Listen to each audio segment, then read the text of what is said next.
first two tutorials, you learned how to do your class schedule in Brightspace, how to join class, and how to load your content slides. No doubt you are curious about the icons on the left and at the bottom. In this tutorial, we will look at them. We will cover using audio and video, working with the participant list, and text chatting, as well as the use of breakout rooms. We will start with audio. First, there's this icon, which resembles an old-style telephone handset. It's currently blue, which means you are configured to use audio in this window. This becomes important when you use breakout rooms, as only one of your windows or rooms can have audio at a time. This button toggles whether it will be active. And this is the button that enables or mutes the mic. The fact that there's a slash through it indicates that the mic is currently muted. Watch what happens when I click it. Notice that the slash is gone and it's now blue. This is one cue that your mic is live. Here's another. Notice that my name is visible. Whenever anyone speaks, their name will appear here. So make a point of glancing at this region if you don't recognize the voice you hear. Safa's name being here means that they are now speaking as well. It's recommended practice that everyone keeps their mics muted except when they need to speak. I will click it again. And notice that, once again, the blue is gone and the slash is back. This button turns your webcam on and off. It's currently off, so I will click it. In each session, when you first turn on the webcam, the software asks for your permission to use the camera. Get used to this and look for the dialog pop-up. In this case, it's over here, but it could be somewhere else on the screen. Find it. Be aware that if you don't click to allow your webcam, it will not work. When you click Allow, you get a preview window, and you click the blue button indicated to share your webcam video with the class. The video appears at the top. Notice also that the webcam button is currently blue. Up to 7 webcams can be shared at a time. After there are 7 in use, the webcam button will be disabled for all other users until someone turns theirs off. As you expect, clicking the button again turns the video off. I will do that now. And now it's off again. It's important to point out that there's no requirement that you use the webcam. While it's good to see your students' faces, especially early in the term when you're getting to know one another, the fact is that a wall of webcams places an unnecessary cognitive load on everyone. In my case, I use the webcams as talking sticks. After the first class or so, when people have been introduced, I leave mine off and encourage the students to do the same, except when they wish to speak. In this way, the webcam itself becomes a talking piece. The last button over is for sharing your screen. We will cover that in the next tutorial. Now, let's look at what the icons over here at the left do. This first one shows or hides the participant list. I will click it now. Now, you see a scrolling list of who is currently in the session. If there are unread messages, I will see a badge here. The square icon around my name lets me know that I am the moderator, which means I have all the permissions. The square badge top left of my icon says that I am also the presenter. This means that I am the one who can load and manipulate the slides as well as share my screen. If need be, I can mute everyone by clicking here. The badges next to each name tell you information about the user's audio.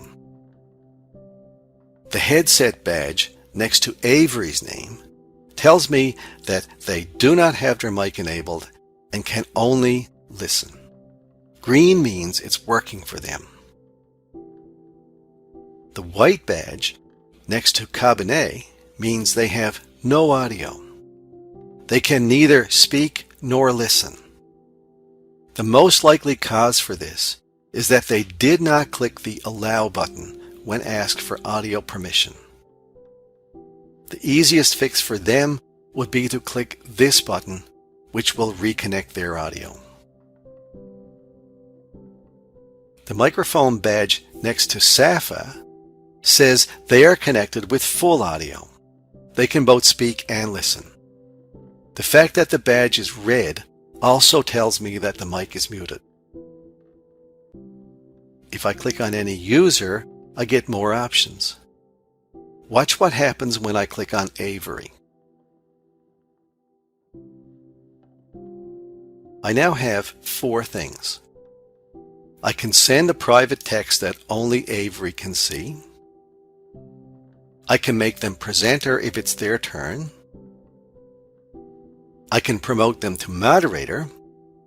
Note that it's only recommended for teaching assistants or colleagues. For most guest presenters, simply making them presenter is enough. And finally, you can remove a participant. This is particularly useful when class is over and you wish to speak with only some members. You can remove the ones who do not need to be there. This chat box here lets you send a text chat to everyone. It's recommended that you leave it open always and keep an eye on it throughout your session, much the same way you watch the rear view when you drive. A lot of students prefer to communicate this way.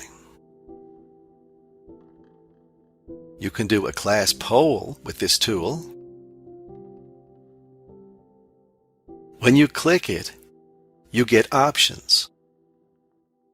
You can simply ask the question using your mic, or if the question is complex, you can have it on a slide that you also show. You use it by selecting an option and then giving the students sufficient time to respond.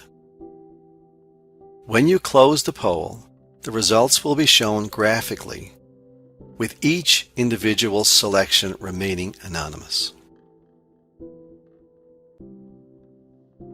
This tool is for creating breakout rooms. When I click it, if there are breakout rooms in use, I get to manage them. At the moment, there are none active, so I click here to create them. You select how many rooms you want using this drop-down. You can have up to 8. I will change it from 2 to 3. You also choose how long to keep them open. Once the time is done, the users will be returned to the main room. I can drag users from the main room as I wish. I will put Avery in room 1, along with Gabinet. If I don't want to do the assignments, I can click here and have the computer do it. And then click Create. When I do this, each user will be prompted to join the breakout rooms I have created for them. See how the breakout tool has changed now? Each breakout room is in a different browser tab. Let me adjust my view so you can see all of my Chrome tabs. There. I've zoomed out a little. Now you can see all of my tabs. Note the red dot on the current room. It indicates that this is the browser tab in which the audio is active. It's good to bear in mind as you go between breakout rooms. Only one tab can have the audio, and if you wish to interact with students in any particular room, you have to make sure the red dot is on that tab. If not, you have to use this tool to enable the audio for that room. I will visit room 1. See, I have now created a new browser tab. Notice there is no red dot. That is why I am being prompted to select for audio. I do as before and select yes. Now compare the tabs. The 1 in the tab lets me know this is room 1. The red dot lets me know my audio is working. And notice that it is not active over there in the main room. I will click this tab to go to the main room. Now that I am back in the main room, I notice two things. First, the red dot indicating the audio is still over in the breakout room. Second, this icon is slashed, which tells me that the audio is not in this main room. I will click to rectify that. And by now you know the drill. Almost there. And now the audio is active in the main room again. If you don't want to wait for the end of the countdown, you can click here to end all breakout sessions early and recall all the participants to the main room. And that's it for this tutorial. Now, you also know how to use the audio tools and the webcam. You have been introduced to the participants list, the polling tool, and the breakout rooms. In the next tutorial in this series, you will learn various ways to share content that's on your computer without using the whiteboard.